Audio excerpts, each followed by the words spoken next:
আল্লাহ রাব্বুল আলামিন বললেন, আমি আল্লাহর ইবাদতের পরে তোমাদের প্রথম দায়িত্ব হবে মা বাবার প্রতি এহসান করা। জোরে বলেন, কি করা? খুব গভীর মনোযোগ যুবক ভাইরাম। আল্লাহ কোরআনুল হাকিমে আমি কোরআন গবেষণা করতে গিয়ে দেখেছি আল্লাহ 7 বার এহসান শব্দ দিয়েছে। জোরে বলেন, কয়বার? কোরআনুল হাকিমে আল্লাহ রাব্বুল আলামিন 7 বার এহসান শব্দটি দিয়েছেন।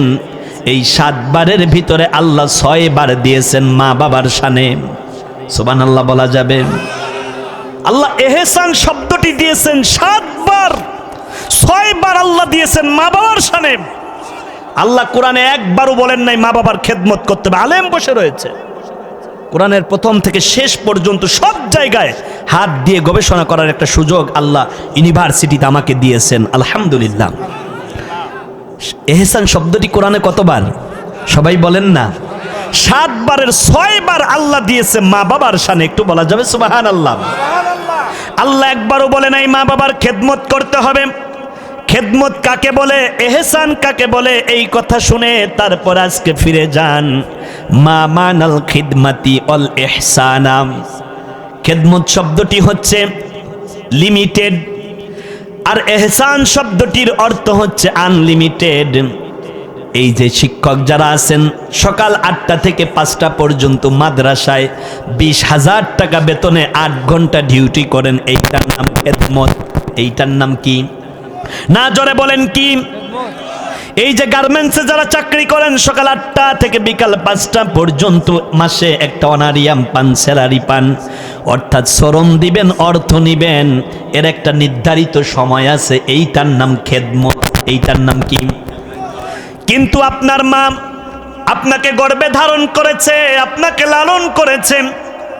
আর এই দুনিয়ায় মায়ের মতো এত দরদি, এত মরমি আর কেউ নাই, বাবার মতো এত ভালোবাসাময় কেউ নাই। ওই মা বাবার বেলায় আজকে আমরা এহসান করি না, আমরা করি খেদমত। কারণ খেদমত হইল ঘন্টা চুক্তি, তার বিনিময়ে বেতন। ঘন্টা চুক্তি, তার বিনিময়ে বেতন। অপরদিকে এহসান কাকে বলে? আনলিমিটেড। তার মানে রাতের 3টা 4টা নাই, 5টা 1টা নাই, যখন আপনাকে ডাকা হবে তখনই আপনি হাজির হয়ে যাবেন। এইটা আরবিতে বলে এহসান। আরবিতে কি বলে? কিন্তু দেখা যায় আজকে আমাদের মা যাদের আছে, বাবা যাদের আছেন, 15 দিন বড় ভাইয়ের ঘরে খায়, 15 দিন একটা সময়ের কোয়ান্টিটি আছে না নাই? এইটার নাম খেদমত। আল্লাহ কি খেদমতের কথা কোরআনে বলেছেন? না না না। ও কালুখালীবাসী, আল্লাহ বলেছেন এহসানের কথা। মা যদি রাতের 3টা বাজে আপনারে ডাক দেয়, মন খারাপ করবেন না, ঘুম থেকে লাফ দিয়ে জেগে ওঠেন, মায়ের কাছে পাগলের মতো একটা দৌড় দেন। একদিন রাতের 3টা বাজে আমার মা একটু চিৎকার দিয়ে উঠল, আমি আমার ঘুম থেকে লাফ দিয়ে উঠে পাগলের মতো একটা দৌড় দিছি। মাঝের পার্টিশনের বেড়ার ভিতরে যেই দরজাটা আছে ওইটাতে আমার কপালে লেগে গিয়েছে, প্রচন্ড ব্যথা পেয়েছি। তারপরও মায়ের কাছে গিয়ে বললাম, মা কি হয়েছে? মা আমার আগে ডাক দিয়া কই, তোর কোন জায়গায় ব্যথা লাগছে? এর নাম মা।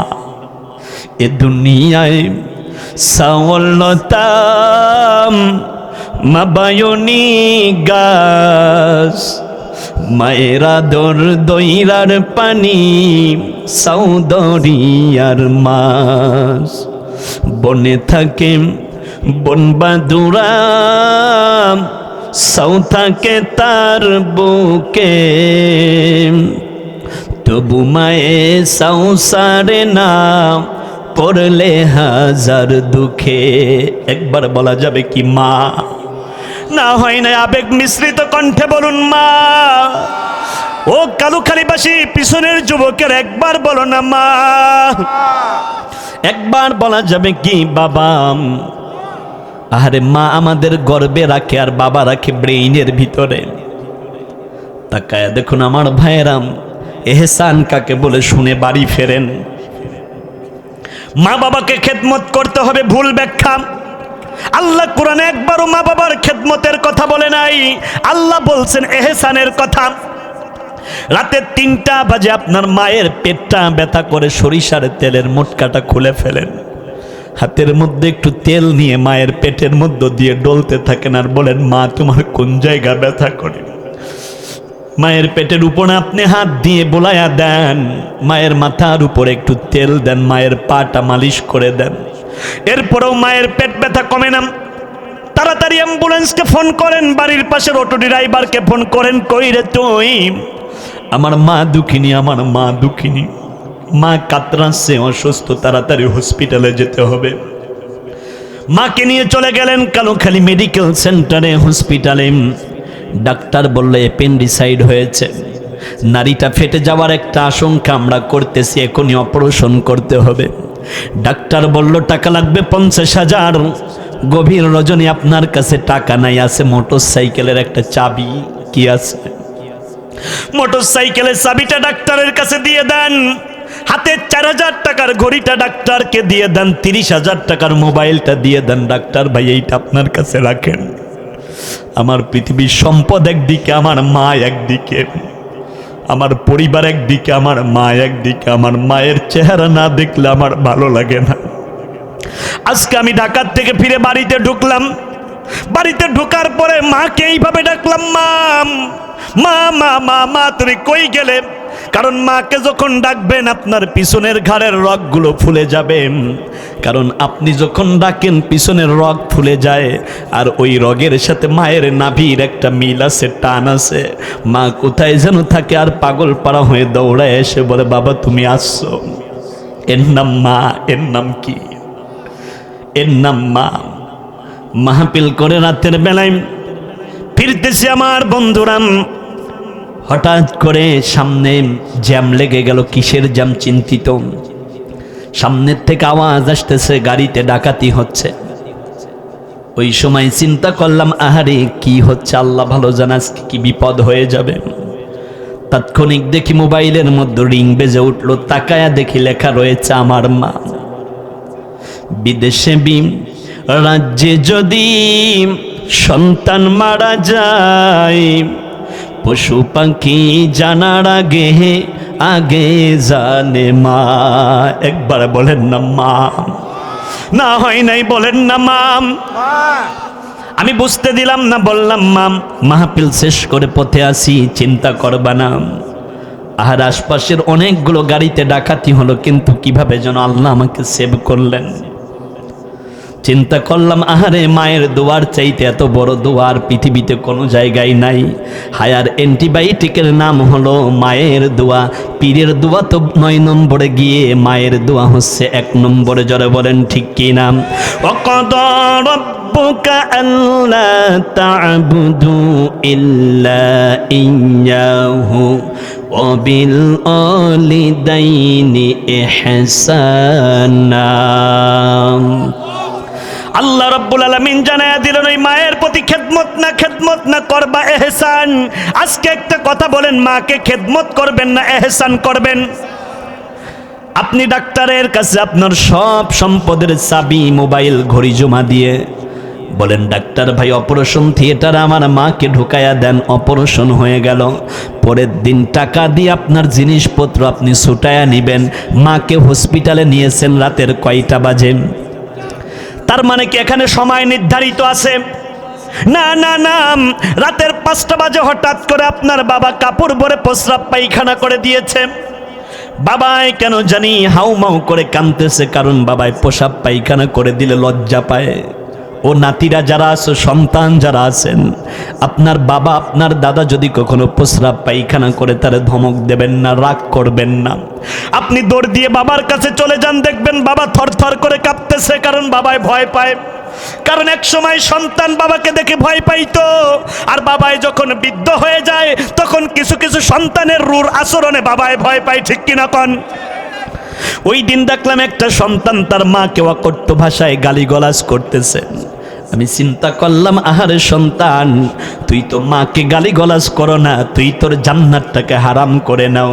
কারণ হুমা না রুকা ওয়া জান্নাতুকা, তোমার মা বাবা তোমার জান্নাত, তোমার মা বাবা তোমার দোজখ।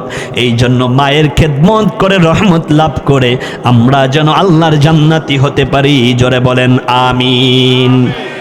যে জায়গায় কথা বলতেছিলাম, বাবার সামনে যাবার পরে দেখবেন বাবা আপনার হাউমাউ করে কান্দে, থরথর করে কাঁপে। বাবারে জড়ায়া ধইরা সান্ত্বনা দেন, বাবা ভয় পাবেন না, কাঁপবেন না, আপনি পায়খানা করে দিয়েছেন তাতে কি হয়েছে? ছোট্টবেলায় বাবা গো আপনি অনেকবার আমার প্রস্রাব পায়খানা করেছেন, আজকের থেকে আপনি যতদিন বেঁচে থাকবেন ততদিন আপনার প্রস্রাব পায়খানা পরিষ্কার করার দায়িত্ব আমি সন্তান কাঁধে নিয়ে নিলাম। ও যুবক, ওই মা ওই বাবাকে কেমনে দুঃখ দাও, ওই বাবার অন্তরে কেমনে তুমি কষ্ট দাও আমার বুঝে আসে না।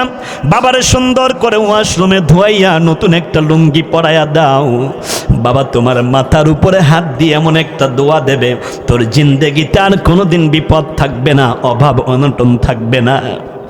ওই দিন মাহফিলে গেলাম, মা বাবার কথা বলতেই একটা যুবক এসে আমার পাও জড়াইয়া ধরছে, বলে হুজুর মা বাবার সাথে এত বেয়াদবি করছি, এখন মা বাবার কথা বললে আমি নিজেকে মানাতে পারি না, কিন্তু আমার মা নাই বাবা নাই। আজকের থেকে আমার ওয়াজ শোনার পরে একটু কথা দিয়ে যাও, কে আসো গো আমার ভাই, কে আসো গো আমার বন্ধু, ওই মা বাবার সাথে আজকের থেকে আর বেয়াদবি করবা না, পারবা? কোন কোন যুবক বেয়াদবি করবা না মা বাবাকে? একটু ডাইন হাতটা তুলে দেখাও, টান টান করে দেখাও। আর মা বাবার সাথে বেয়াদবি করবো না, হাতটা লাড়া দেন, হাতটা লাড়া দেন, নারায়ে তাকবীর। এই যে তাকায়া দেখেন আমার মুরব্বি বাজান, চুলগুলো পেকে গিয়েছে, দাড়ি পেকে গিয়েছে, ভাঙ্গা গাল, পাকা দাড়ি, বেয়ে বেয়ে পানি পড়ে। আমাকে কেন জানি বলতে চাই শায়েখ আবু বকর সিদ্দিকী, ওদের তো মা আছে, ওরা মা বাবার খেদমত করবে, আমার তো মা নাই, আমি কার খেদমত করব? অনেকেই বলবেন হুজুর আমার বউ ভালো না, আমার মা বাবার কথা শুনতেই পারে না। আমি আপনাকে বলবো, বউকে বউয়ের জায়গায় রেখে, মা বাবাকে মা বাবার জায়গাতে রেখে মা বাবার সাথে এমন এহসানমূলক আচরণ করবেন যাতে আপনার মা বাবা আপনার প্রতি সন্তুষ্ট হয়ে যায়। রেদার রব্বি ফি রেদাল ওয়ালিদ, আল্লাহ রব্বুল আলামিনের রাসূল বললেন মা বাবার সন্তুষ্টি মানে আল্লাহর সন্তুষ্টি। সুবহানাল্লাহ পড়েন। এই জায়গায় কত মানুষ আছেন মায়ের সাথে বেয়াদবি করছেন, বাবার সাথে বেয়াদবি করছেন। মা আমাদের রাখে গর্বে, কোথায়? আরো জোরে বলেন। আপনার মা যখন গর্ভবতী হয় আপনার বাবার ব্রেইনের মধ্যে চিন্তা আছে, আরে আমার সন্তান দুনিয়াতে আসবে। আমার প্রথম সন্তান যখন আমার স্ত্রী কনসেপ্ট করলাম, তখন আমার ওয়াইফকে আমি বারে বারে বলতাম কি খাইতে মনে চায়? তুমি কি কবুতরের গোশ খাবা, দেশি মুরগি খাবা, ডিম খাবা, আপেল খাবা, কমলা খাবা, মালটা খাবা? বিশ্বাস করেন আমি তখন সোশ্যাল মিডিয়া থেকে বিভিন্ন পুষ্টি বিশারদদের লেখা বই থেকে কোন কোন খাবার খাওয়াইলে গর্ভের সন্তানটা ভালো হয় ওইটা নোট করে করে কিনতাম। ওইটা কিনে যখন বাসায় আনতাম আমার ওয়াইফ বলতে এত কিছু খাইতে ভালো লাগে না, এত কিছু কেন কেনেন? আচ্ছা বলেন, যা কিনতাম বোর জন্য যদি 30% হয় আমার সন্তানের জন্য কিনতাম 70%, ঠিক কিনা কন? কারণ সন্তান যখন দুনিয়াতে আসবে বাবার চিন্তা বাবার মাথার মধ্যে চলে আসে। স্ত্রীকে ভালো খাওয়াইতে পারলে সন্তানটা ভালো থাকবে। আপনার মা আপনাকে বলতো বাজার থেকে একটু আঙ্গুর কিনে আনবা, কারণ বৌমা প্রেগনেন্ট। কারণ আপনার মা খুব ভালো করে জানেন আপনার স্ত্রীর গর্ভের ভিতরে আপনার বংশের প্রদীপ শিখা প্রজ্বলিত হবে, ঠিক কিনা কন? তার মানে মা রাখে 10 মাস 10 দিন পেটের ভিতরে, আর বাবা রাখে আপনার বাবা মারা যাওয়ার আগ পর্যন্ত সন্তানকে ব্রেইনের ভিতরে। এর নাম বাবা, এর নাম বাবা। সন্তান বিয়ে করার আগে মাকে দিনে 5 বার ফোন করে। 10,000 টাকা বেতন পেলে 8,000 টাকা মা বাবাকে দিয়ে দেয়। বিয়ে করার পরে মাসে একবার মা বাবাকে ফোন করে না। এখন বেতন বেড়ে 35,000 হয়, 5,000ও মা বাবার জন্য জোটে না। এমন সন্তান আছে না না? ও সন্তান যারা মায়ের সাথে বাবার সাথে বেয়াদবি করেছ, আমি মুসাফির মানুষ, তোমাদের কাছে আজকে বলে যাই, আমার এই জবান বহুবার হজরে আসওয়াদের মধ্যে চুমা দিয়েছে। এই মাহফিল সিজন শেষ হলে কোরবানির আগে রমজানের পরে আবার আল্লাহর ঘর বাইতুল্লাহ যাব, আপনাদের সালামটুকু নবীর রওজায় পৌঁছে দিব। আল্লাহ যেন এই কালুখালীর মাহফিলে আগত শ্রোতাদেরকেও আল্লাহর ঘর বাইতুল্লাহ যাবার তৌফিক করে দেন, পড়ুন আমিন। এই যে তাকায়া দেখুন, আমি ছোট্ট ক্ষুদ্র উবাইদ, আমার হাতের মধ্যে হাত রেখে পর্যন্ত একজন নয়, দুইজন নয়, 24 জন মুসলিম কালেমা পড়ে মুসলমান হয়েছে। আমি অহংকারের জন্য বলছি না, ফকরের জন্য বলছি না। খাগড়াছড়ি, বান্দরবন, নাইখাংছড়ি পাহাড়ি অঞ্চলগুলোতে যেখানে মানুষ সাপ খায়, শূকর খায়, বিচ্ছু খায়, কুত্তা খায়, ওই মানুষগুলো আল্লাহর কোরআনের তাফসীর শুনে শুনে আমাদের কাছে এসে হাতে হাত দিয়ে বলে, হুজুর পড়ায়া দেন লা ইলাহা ইল্লাল্লাহু মুহাম্মাদুর রাসূলুল্লাহ। মুজিজা তো আল্লাহর কোরআনের, কারণ আল্লাহর কোরআনটা হচ্ছে ওয়াহাদাহু ইলা সিরাতিম মুস্তাকিম। আল্লাহর কোরআন আল্লাহর জান্নাতের রাস্তা দেখায়, আর আল্লাহর কোরআনের কাছে যারা আসে তারা সবাই আল্লাহর জান্নাতি হয়ে যায়। ওই মা, ওই বাবা, এদের চাইতে দামি মানুষ পৃথিবীর মধ্যে আর কি কেউ আছে? ওই মায়ের সাথে কত যুবক বেয়াদবি করেছো, বাবার সাথে কত যুবক বেয়াদবি করেছো। এখানে এমন কোন যুবক কি আছো, হুজুর আমি আমার বাবার সাথে বেয়াদবি করে ফেলেছি, আজকে এই মাহফিলে আমার বাবা বসা আছে, বাবাও আছেন, ছেলেও আছেন, একজন ছেলে একটু দাঁড়ান। এই জবান বহুবার হজরে আসওয়াদ চুমা দিয়েছে, এই হাতে অমুসলিম কালেমা পড়ে মুসলমান হয়। এই হাত তুলে আপনার জন্য দোয়া করে যাব রে যুবক, তোমার বাবা এখানে বসে আছে, তুমিও মাহফিলে আসো, একজন যুবক একটু দাঁড়াও। বাবা আছে, সন্তান আছে, নাই কেউ এমন যুবক, আপনি একটু দাঁড়ান, আপনার বাবা কোথায় আছে? নাই এখানে? এই মাহফিলে বাবা আছে, এরকম যুবক কে আছেন যে হুজুর আমার বাবা এই মাহফিলে বসা আছে? এমন একজন যুবকও নাই। বাবা সন্তান একত্রে আজকের মাহফিলে আসছেন, এরকম বাবা সন্তান কি এই মাহফিলে নাই? আপনার বাবা আছে এই মাহফিলে? আমি আজ আলেম মানুষ, একটা কথা বলি, জীবনে কোনোদিন আপনি ভাগ্যের চাকা পরিবর্তনের সুযোগ পাননি, আপনার বাবা কোথায় আছে? আপনার বাবার কাছে গিয়ে একটু বসুন, দেখবেন আপনার বাবা আপনার মাথার উপরে হাত দিয়ে আপনার জন্য দোয়া করবে, আপনার জীবনটাই ধন্য হয়ে যাবে। আপনার বাবার কাছে আসুন, আজ মাহফিল থেকে আমি আপনার জন্য দোয়া করবো। তাকায় দেখো যুবক, একটু দৌড় দেন আপনার বাবার কাছে, আপনার বাবার কাছে যান, আপনার বাবার কাছে বসুন, আপনার বাবা চোখের পানি ছেড়ে দিয়ে আজকে আপনার জন্য দোয়া করবে। জীবনে বহু গালিগালাজ আপনার বাবাকে করেছেন, হয়তো আপনার বাবার দিকে তাকিয়ে ধমক দিয়ে কথা বলেছেন। মুরব্বী আপনার সন্তানের মাথার উপরে হাত দিয়ে একটু দোয়া করে দেন, দোয়া করে দেন একটু। আর কোন সন্তান আছে, আমি তোমার জন্য দোয়া করে যাব। একজন সন্তান যান না বাবার কাছে, কে আছেন আরেকজন একটু বাবার কাছে যান। আহারে, এ দুনিয়ায় যার বাবা নাই, যার বাবা নাই তার চাইতে হতভাগা আর কেউ নাই। বাবা সন্তান এক জায়গায় বসে না যে একসাথে মাহফিল শুনবেন। কি নাম ভাই আপনার? লাবলু ভাই, আপনার জন্য আমি ব্যক্তিগতভাবে তাহাজ্জুদের মুসল্লায় দোয়া করবো, আল্লাহ যেন ভাইকে রহম করেন, পড়ুন আমিন। আমার বন্ধুগণ, আর কোনো ভাই নাই যে বাবার কাছ থেকে আজকে একটু দোয়া নিবেন, মাপ নিবেন? মুরব্বী আপনার সন্তানকে আপনি মাফ করে দিয়ে ওর জন্য একটু দোয়া দেন না? আপনারা যারা বাবা আছেন সন্তানকে মাফ করে একটু দোয়া দিয়ে দেন না? আল্লাহ তুমি আমার সন্তানদেরকে ভালো রাখো, পড়ুন আমিন। কে ভাই আপনার বাবা আছে এখানে? কো বাবা? আপনার বাবারা একটু জড়ায়া ধরেন না, ধরেন না আপনার বাবারে, জীবনে জড়ায়া ধরতে পারেন নাই। মুরব্বী আপনার সন্তানকে আপনি মাফ করে দেন। এখানে যারা সন্তান আছেন বাবারে জড়ায়া ধরে বাবার কাছ থেকে আজকে মাফ দিয়ে যদি ফিরতে পারো, আজকের কালুখালীর মাহফিল আল্লাহর দরবারে সফলতা পাবে, ঠিক কিনা কও? আমার বন্ধুগণ, আমার ভাইয়েরা, আল্লাহ তুমি আজকের মাহফিলকে কবুল করে, জোরে বলুন আমিন। আমার ভাইয়েরা, আসুন সরাসরি আমরা কোরআন ও হাদিসের আলোকে এই কথার দিকে দৌড়াচ্ছি। عن أبي هريرة رضي الله تعالى عنه قال جاء رجل إلى رسول الله صلى الله عليه وسلم আল্লাহর নবীর কাছে একজন ব্যক্তি এসে জিজ্ঞাসা করলেন, ওগো আল্লাহর নবী, হাদিস বর্ণনা করতেছেন নবীর সাহাবী আবু হুরায়রা। সাহাবীর নাম কি? আমাদের সন্তান হইলে নাম রাখবো টগর নাকি আবু হুরায়রা? নাম রাখবেন হুরায়রা, আবু হুরায়রা। নাম রাখবেন আব্দুর রহিম, কিন্তু নাম রাখে কি পলক? কয় নাম এই জন্যই রাখছি ও মারবে একটা ঝলক। কিন্তু ঝলকানি এমন দেওয়া দেয়, মা বাবাকে বৃদ্ধাশ্রমে রাইখা বউ নিয়ে শ্বশুর বাড়ি থাকে, এরকম কুলাঙ্গার আছে না নাই? আসতে বলেন, আছে না নাই? আল্লাহর নবীর কাছে একজন এসে বলল, রাসূল গো, মান আহাক্কু বিহুসনি সাহাবাতি, ও রাসূল আমার কাছ থেকে সবচাইতে বেশি ইহসান পাবে কে? এখানে কি খেদমত? ইহসান। কারণ মা বাবার প্রতি কোনোদিন খেদমত হয় না, মা বাবার প্রতি করতে হবে ইহসান, করতে হবে কি? সবাই বলেন না কি? ওগো নবী বলুন আমার কাছ থেকে সবচাইতে বেশি সৎ আচরণ পাওয়ার হকদার কে? রাসূল আমার ডাক দিয়ে বললেন কলা উম্মুকা, তোমার মা। জোরে বলেন কে? আরো জোরে বলেন। লোকটা বললেন সুম্মা মান, তারপরে কে? রাসূল বললেন কলা উম্মুকা, তোমার মা। লোকটা আবার বললেন সুম্মা মান, তারপরে কে? নবী আমার বললেন কলা উম্মুকা, তোমার মা।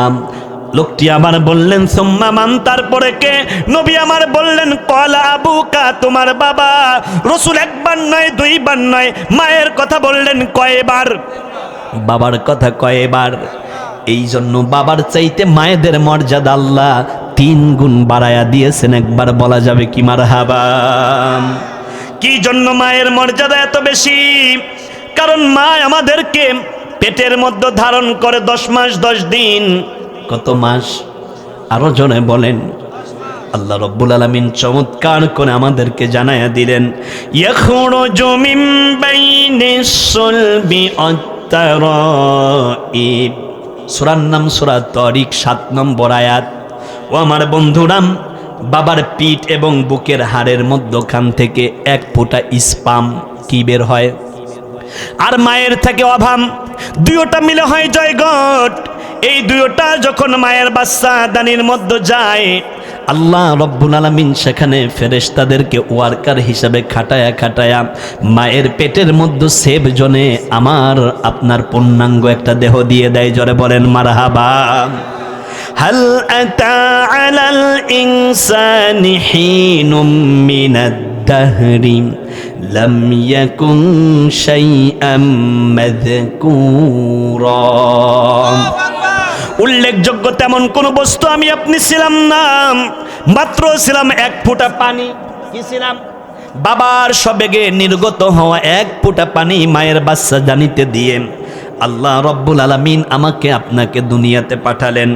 ইন্না খলাকুনাল ইনসানা মিন নুতফাতিন আমশাজ। সূরার নাম সূরা দাহার 2 নম্বর আয়াত। আল্লাহ রাব্বুল আলামিন জানায়া দিলেন তোমার মায়ের পেটের মধ্যে তোমাকে 1 ফোঁটা পানির থেকে সৃজন করা হয়েছে। একবার বলা যাবে কি আল্লাহু আকবার? এ ক্ষমতার মালিক কে? আরো জোরে বলেন কে? আল্লাহ রাব্বুল আলামিন আবার জানায়া দিলেন ওই 1 ফোঁটা পানিকে আমি আল্লাহ কি করলাম? সুম্মা জাআলনাহু নুতফাতান ফি করারিম মাকিন। একটি সুরক্ষিত সেফ জোনের ভিতরে আমি আল্লাহ রাব্বুল আলামিন তোমাকে সেভ করে রেখেছিলাম। জোরে বলেন মারহাবা। মায়ের পেটের মধ্যে আপনাকে খাবার দিয়েছে কে? আরো আসতে বলেন। নাকি পীর, নাকি বুজুর্গ, নাকি আপনার বাবা? কেউ যেটা দিতে পারে না ওইটা দিতে পারে কে? আর একটু আসতে বলেন না কে?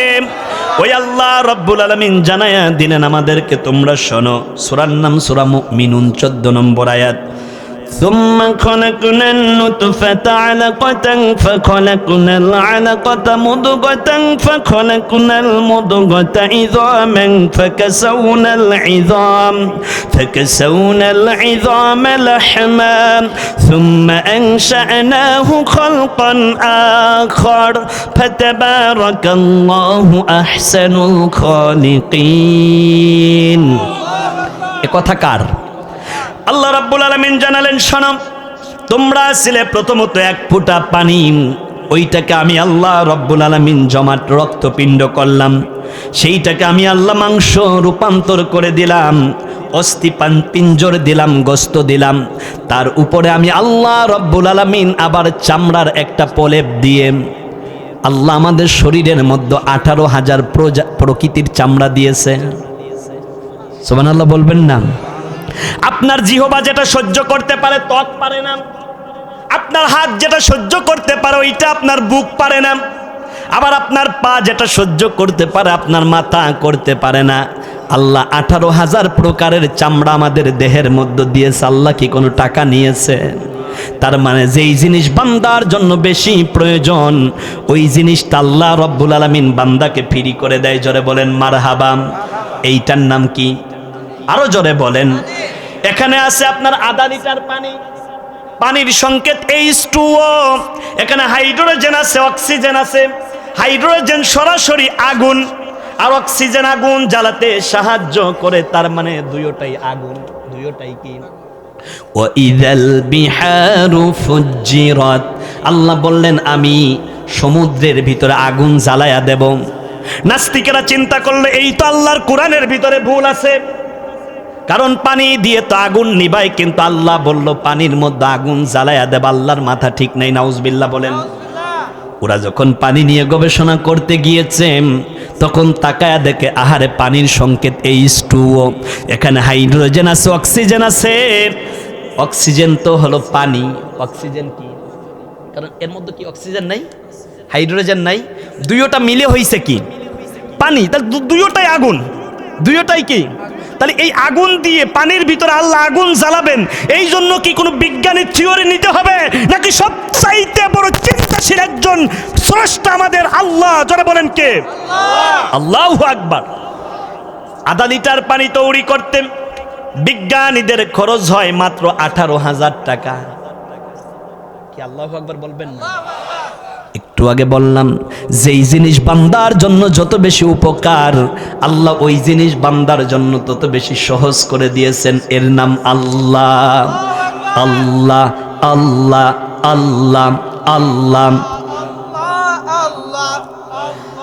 আল্লাহ ইলাহা ইল্লাল্লাহু মুহাম্মাদুর রাসূলুল্লাহ সাল্লাল্লাহু। আপনি থাকলেন মায়ের পেটের ভিতরে, আমি আপনি মায়ের যেই থলির মধ্যে ছিলাম এই থলিটা হলো 10 ইঞ্চি। কত ইঞ্চি? মায়ের থলিটা হলো 10 ইঞ্চি। মায়ের পেটের মধ্যে আমাদেরকে সেভ করেছেন কে? মায়ের মাসিক ঋতুস্রাবটা বন্ধ করে দিয়ে দুনিয়ার কোন ডাক্তার হেকিম কবরিজের পরামর্শ আল্লাহ নেন নাই। আল্লাহ দেখলেন যে আমার বান্দাই নাক আর কপাল দিয়ে দুনিয়াতে যাওয়ার পরে আমি আল্লাহর সাজদা দেবে। ওয়াসজুদু ওয়াবুদু রাব্বাকুম আফআলুল খায়রা লাআল্লাকুম তুফলিহুন। সূরার নাম সূরা হাজ 78 নম্বর আয়াত। আমি বানানো কোনো কথা বলি না বন্ধু, আয়াত দিয়ে যাচ্ছি, সূরা নাম্বার পারা নাম্বার বলে বলে যাচ্ছি। এরপরেও যদি আজকের মাহফিল থেকে হেদায়েত নিতে না পারেন তাহলে আপনি আবু জেহেল মার্কা মানুষ। আর যারা হেদায়েত নিয়ে বাড়ি ফিরতে পারবেন তারাই সাইয়েদনা হযরত আবু বকরের উত্তরসূরি। ঠিক কিনা কও? আল্লাহ রাব্বুল আলামিন দেখলেন বান্দা দুনিয়াতে যাবার পরে নাক আর কপাল দিয়ে আমি আল্লাহর সাজদা দেবে। ওই জন্য আল্লাহ রাব্বুল আলামিন মায়ের পেটের মধ্যে আমাকে আপনাকে চাইলে গাল দিয়ে খাওয়াইতে পারতেন, আল্লাহ খাওয়ান নাই। মায়ের পেটের ভিতরে আমার আপনার নাক কপাল মুখমণ্ডলটাকে সেভ করার জন্য স্যাস নামক এক প্রকার পদার্থ দিলেন। কি দিলেন?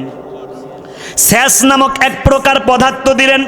আমি যেহেতু আলেম পর্যন্ত সায়েন্স নিয়ে পড়ালেখা করেছি, বিজ্ঞানের আলোকে একটু কথা বলে যাই। কারণ আজকে যারা আধুনিক চিন্তা চেতনার মানুষ ওরা বলে যে বিজ্ঞানটাই শ্রেষ্ঠ। আরে বেটা, বিজ্ঞান তৈরি হয়েছে তো আল্লাহর কোরআন গবেষণা করে। ঠিক কিনা কন? তার মানে কোরআন আছে যেখানে বিজ্ঞান আছে, কোরআন যেখানে নাই সেখানে বিজ্ঞান থাকতে পারে না।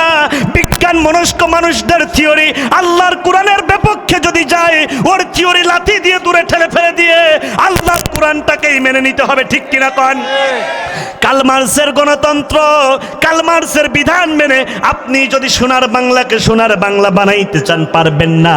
ওইটাকে লাথি দিয়ে দূরে ঠেলে ফেলে দিয়ে সংসদে আল্লাহর কোরআন সেট করতে পারলেই আল্লাহর জমিন আল্লাহর কোরআন দিয়ে রঙিন হয়ে যাবে। ঠিক কিনা কন? নবী আমার চলে গেলেন মক্কা থেকে মদিনা। ওই মদিনার নাম তো মদিনা ছিল না, নাম ছিল ইয়াসরিব। নবী যাওয়ার পরে মদিনার নাম হয়ে গেল মদিনা। কিন্তু নবী আমার কোরআন দিয়ে দেশ চালায় কয় বছর? 10 বছর। কয় বছর? তার মানে রাজনীতি করেছেন আমার নবী বিশ্ব নবী মুহাম্মাদুর। তাই নবী আমার সবচাইতে বড় রাজনীতিবিদ। নবী আমার যখন আল্লাহর কোরআন দিয়ে মদিনা চালায় ওই মদিনার নাম আর মদিনা থাকে না, ওই মদিনার নাম হয় সোনার মদিনা। কথা বলছেন না কেন? মদিনা মদিনা আশিক মুমিনের ঠিকানা সবাই মদিনা মদিনা আশিক মুমিনের ঠিকানা। আমার বন্ধুগণ, আমার ভাইরা, নবী আমার কোরআন দিয়ে দেশ চালায়, ওই মদিনার নাম হয়ে যায় সোনার মদিনা। আমরাও ছোট্ট একটা বাংলাদেশ পেয়েছি, এইটাও আমরা নামে মাত্র সোনার বাংলা। আমার সোনার বাংলা, আমি তোমায় ভালোবাসি। আবার বলেন দেখি, আমার বাংলা কি সোনার বাংলা নাকি চোরের বাংলা? তার মানে এই বাংলাকে সোনার বাংলা বানাইতে হলে মদিনার কামলাওয়ালা নবী কোরআন দিয়ে যেমন মদিনা চালিয়েছে, আমার বাংলা কোরআন দিয়ে না চললে সোনার বাংলা হবে না, চোরের বাংলাই থাকবে। ঠিক কিনা কও? দারুণ ভাবে যুবকেরা কথা শুনে বাড়ি ফেরো। আমি যে জায়গায় কথা বলতেছিলাম, তাহলে রাজনীতিবিদ যদি হয়, আমার নবী বড় রাজনীতিবিদ। الذين يقولون ربنا هب لنا من ازواجنا وذرياتنا قرة اعين وجعلنا للمتقين। এখানে আমরা কি বলি? আয় আল্লাহ তাআলা, তুমি আমাদেরকে মুত্তাকিদের ইমাম বানাও, ইমাম বানাও, ইমাম বানাও। ইমাম মানে নেতা, ইমাম মানে কি? তার মানে নামাজিদের নেতা বানাও। এই কথা যতদিন খতমে তারাবির ভিতরে তিলাওয়াত করেছে, আমাদের কোনো শত্রু ছিল না।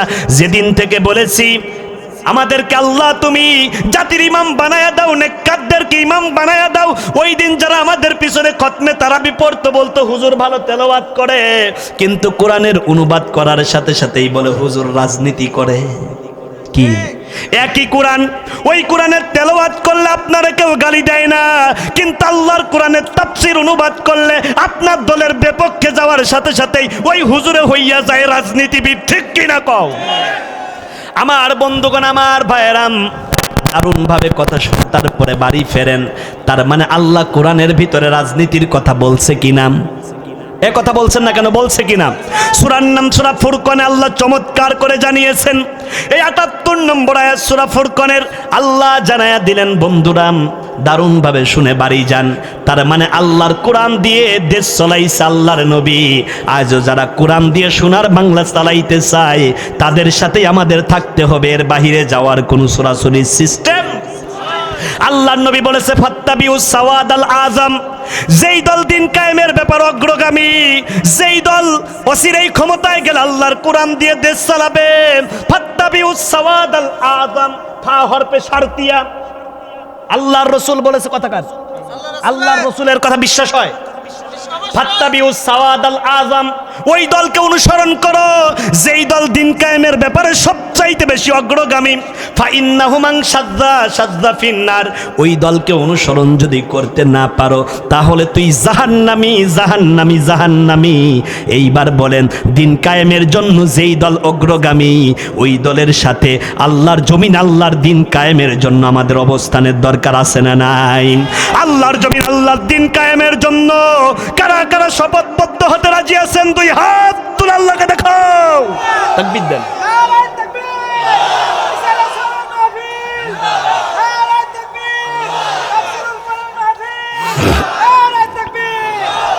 আমার বন্ধুগণ, আমার ভাইয়েরা, মায়ের পেটের ভিতর আমি আপনি ছিলাম, আল্লাহ রাব্বুল আলামিন আমার জবান দিয়ে খাওয়ায় নাই, আমার নাক দিয়ে আল্লাহ নিঃশ্বাসের ব্যবস্থা করেন নাই। আল্লাহ রাব্বুল আলামিন শেষ নামক পদার্থ দিয়ে আমার পুরা মাথা, আমার চোখ, আমার নাক, আমার কপাল, এইটাকে আল্লাহ আবৃত করে দিয়ে মায়ের নাভির সাথে আমার আপনার নাভিটাকে অ্যাডজাস্টমেন্ট করে দিয়ে আল্লাহ রাব্বুল আলামিন 4 কাজ করিয়েছেন। জোরে বলেন কয় কাজ? আরো জোরে বলেন কয় কাজ? 1 নম্বর, আমি আপনি যখন মায়ের পেটের মধ্যে ছিলাম, আমরা নাক দিয়ে নিঃশ্বাস গ্রহণ করি নাই, প্রশ্বাস ছেড়ে দেই নাই। আল্লাহ রাব্বুল আলামিন মায়ের নাভির সাথে আমার আপনার নাভিটাকে যখন অ্যাডজাস্টমেন্ট করে দিলেন, ওই সময় আমি আপনি মায়ের নাভি দিয়ে নিঃশ্বাস গ্রহণ করি, কার্বন ডাই অক্সাইড ছেড়ে দেই। মায়ের পেটের মধ্যে চমৎকার করে এভাবে আমাদেরকে সেভ করলেন যিনি, তিনি কে? আমার আপনার খাবারের প্রয়োজন আল্লাহ গাল দিয়ে খাবার খাওয়াই নাই। ওই যে বললাম সন্তান থাকে মায়ের পেটের মধ্যে, আর সন্তান যখন মায়ের পেটে থাকে তখন এই বাবা, আমি বাবা, এই বাবা, এই সময়ে সন্তান থাকে বাবাদের ব্রেইনের মধ্যে। সন্তান যাতে মায়ের পেটের ভিতরে ভালো থাকে, এই জন্য একজন স্বামী বাজার থেকে যত দামি খাবার আছে, ভালো খাবার আছে, এইগুলো কিনে বউরে খাওয়ায়। সন্তান যখন পেটে আসে আপনি কমলাটা চুলে আপনার স্ত্রীরে খাওয়ান, তার কারণ স্ত্রীরে যদি ভালো খাবার দিতে পারেন আপনার স্ত্রীর গর্ভে আপনার বংশের যেই প্রদীপ আছে সেইটা ভালো থাকবে। তার মানে আল্লাহ রাব্বুল আলামিন আমার আপনার মায়ের নাভির সাথে আমার আপনার নাভির কানেক্টিভিটি দিয়ে খাবারের ব্যবস্থা করলেন। আর তৃতীয়ত প্রস্রাব পায়খানা, আমি আপনি তো প্রস্রাব পায়খানা আমাদের প্রস্রাব পায়খানার রাস্তা দিয়ে করি নাই। একজন গর্ভবতী নারী আমি আমার ওয়াইফের বেলায়ও দেখেছি, 10 মিনিট আগে বাহির থেকে আসছে, আবার আমাকে ডাক দিয়া কয় একটু ওঠেন একটু ওঠেন। আমি বলি কি হয়েছে? কয় বাহিরে যাব। বললাম কেন বাহিরে যাবা? কয় আমার প্রস্রাবে বেগ দিয়েছে। কারণ আপনার ওয়াইফ যখন গর্ভবতী থাকে তখন শুধু তার নিজের প্রস্রাব থাকে না, আপনার সন্তানের প্রস্রাব পায়খানাও আল্লাহ রব্বুল আলামিন এইভাবে বের করে দেয়। তার নাম কি? না হয় নাই, জোরে বলেন তার নাম কি? আর চতুর্থ আল্লাহ রব্বুল আলামিন যেটা করে ব্লাড সার্কুলেশন। আমরা যখন চলাফেরা করি আমাদের শরীরের মধ্যে যেই রক্ত আছে 1 মিনিটে 43 বার, কোন বিশেষজ্ঞ বলেছে 53 বার জোয়ার ভাটা হয় শরীরের মধ্যে। রক্ত যখন জোয়ার ভাটা হয় রক্তের উপর এক প্রকার ফেনা তৈরি হয়, এইটা হলো বাবাদের স্পাম। এইটা পিঠ এবং বুকের মাঝামাঝি জায়গাতে অবস্থান করে, এইটাকে বলে স্পাম। কি বলে? এই যে আপনার যখন ব্লাড সার্কুলেশন হয় ওই ব্লাড সার্কুলেশনের মাধ্যম দিয়ে আল্লাহ রাব্বুল আলামিন মায়ের নাভি দিয়ে মায়ের পেটের মধ্যে যেই সন্তান থাকে তার শরীরের মধ্যে ব্লাড পুশ করে দেয়। সুবহানাল্লাহ পড়েন। এই জন্য আপনার স্ত্রী যখন গর্ভবতী থাকবে ওই সময় আপনি একটু কই মাছ খাওয়াবেন, জিয়েল মাছ খাওয়াবেন, মাগুর মাছ খাওয়াবেন, আপনি একটু মুরগির বাচ্চা খাওয়াইবেন, কবুতরের বাচ্চা খাওয়াইবেন। কারণ স্ত্রী যত ভালো খাবে আপনার অনাগত সন্তানটা আপনার ওয়াইফের পেটের মধ্যে তত ভালো থাকবে। কিন্তু এই জায়গা প্রধান অন্তরায় বর্তমান যুগে আমাদের শাশুড়ি সাহেবেরা। কথা বলছেন না কেন? কারণ শাশুড়িরা চিন্তা করে পরের মেয়ে মানে দাসী। আস্তাগফিরুল্লাহ, নাম আপনার পুত্রবধূ আপনার বাড়ির দাসী না, ও যারা বিয়ে করছো তোমার বউ তোমার সহধর্মিনী। কি সহধর্মিনী? ধর্মের ব্যাপার আপনার সবচাইতে বেশি পূর্ণাঙ্গতা দেয়। আর নিকাহ নিসফুল ঈমান, বিয়েটা ঈমানের অঙ্গ। কারণ আপনি বিয়ে করার কারণে ঈমান পরিশুদ্ধ হয়। এতদিন বিয়ে করো নাই, তুমি কামালিয়াত হাসিল করো নাই, ইমামতি করতে যাবা বলে বিয়ে করে নাই, বাদ দাও। কারণ ওর মনটা একটু কি আলাদা, তাই না? তার মানে যখন বিয়ে করে তার ঈমানের পূর্ণতা আসে। কারণ জৈবিক চাহিদা অন্য জায়গা খরচ করবে না, স্ত্রীর কাছে খরচ করবে, ঈমানটা পরিশুদ্ধ হবে। আখলিস দীনাকা ইয়াকফিকাল আমালুল কলিল, তোমার ঈমানটারে খাঁটি করো, অল্প আমলের বিনিময়ে যিনি আমাদের জান্নাত দিবেন তিনি কে? যুবক, তোমার বউ ধর্মের ব্যাপারে তোমার সবচাইতে বিশ্বস্ত সঙ্গী। ও আমার মা, আমার বোন, তোমার স্বামী ফজরে নামাজ ওঠে না, একটু মাথার মধ্যে গিয়ে বিলি দাও, এরপরে ওঠে না। পায়ের মধ্যে তুমি একটু সিমটি কাটো, তারপরেও ওঠে না। ঠান্ডা পানি হাতের মধ্যে নিয়ে স্বামীর মুখের উপরে দিয়ে বলো সলিমুদ্দিন আব্বা ওঠো না কেন? কারণ বউ আপনাকে ধর্মের ব্যাপারে সবচাইতে বেশি সহায়তা করে, এই জন্য বইয়ের নাম সহ। আরো জোরে বলেন সহ ধর্মিনী। কারণ শিক্ষা ব্যবস্থায় প্রধান শিক্ষককে যারা সহায়তা করে তাদেরকে বলে সহকারী শিক্ষক শিক্ষিকা, আর ধর্মের ব্যাপারে যারা সহায়তা করে সহযোগিতা করে তারা হয় সহ। তাহলে আপনার বউ কি আপনার বাড়ির দাসী নাকি আপনার সহধর্মিনী? এ শাশুড়িরা শোনো, তোমার পুত্রবধূ তোমার বাড়ির দাসী না, তোমার বংশের প্রদীপ জ্বলানোর জন্য অন্যের মেয়ে তোমার বাড়ির প্রদীপ শিখা জ্বলানোর জন্য তোমার নাতিটার পেটের মধ্যে বহন করে। আর যখন স্বামী তার বউরে গর্ভাবস্থায় একটু ভালো খাওয়াইতে চায় অনেক শাশুড়িরা খুঁটা দেয়, আমরা কি বাচ্চা হওয়াই নাই? গ্রাম্য ভাষায় বললাম, আমরা কি বাচ্চা হওয়াই নাই? কত আদেইলে শাগে হলদি, আপেল কমলা ফ্রুটস, এগুলো তো চোখেই দেখি নাই। ও শাশুড়ি, তোমার সময় ওইগুলো ছিল না, এখন আছে। তার মানে আপনার যেই নাতি দুনিয়াতে আসবে ভালো মতো আসার জন্য আপনার পুত্রবধূরে ভালোটাই খাওয়াইতে হবে। আবার কত ফতুয়াবাজি শাশুড়িরা করে, ডাক দিয়ে দিয়ে বলে আমরা আগে ধান বানতাম, তারপরে রান্না করে এরপরে খাওয়াইতাম। এরকম শাশুড়ি আছে না নাই? জোরে বলেন আছে না নাই? ও শাশুড়ি, ওই দিনের গল্প করলে তো হবে না, বর্তমান যুগের সাথে তাল মিলিয়ে আপনাকে চলতে হবে। এইবার যারা বিয়ে করছো তোমার বউ কি তোমার দাসী? না না না, সহধর্মিনী। ও আমার শাশুড়িরা, পর্দার অন্তরালে মা বোন, বিনয়ের সাথে আরজ করে যাই, আজকের থেকে আমরা মা বাবার খেদমত করব। শাশুড়ি যারা পুত্রবধূকে ভালোবাসা দিবেন, পারবেন কি? খুব বেজার হয়েছেন আপনারা? আমি আমার কথা এখানে রেখেই আজকের মতো আপনাদের কাছ থেকে বিদায় নিচ্ছি। আমার ভাইয়ের কাছে দোয়া চেয়ে আমি আপনাদের থেকে আজকের মতো চলে যাচ্ছি। কোনো একদিন কোনো এক সময় দেখা হবে। আল্লাহ সে পর্যন্ত আপনাদেরকে ভালো রাখুন। আসসালামু আলাইকুম ওয়া রাহমাতুল্লাহি ওয়া বারাকাতুহু।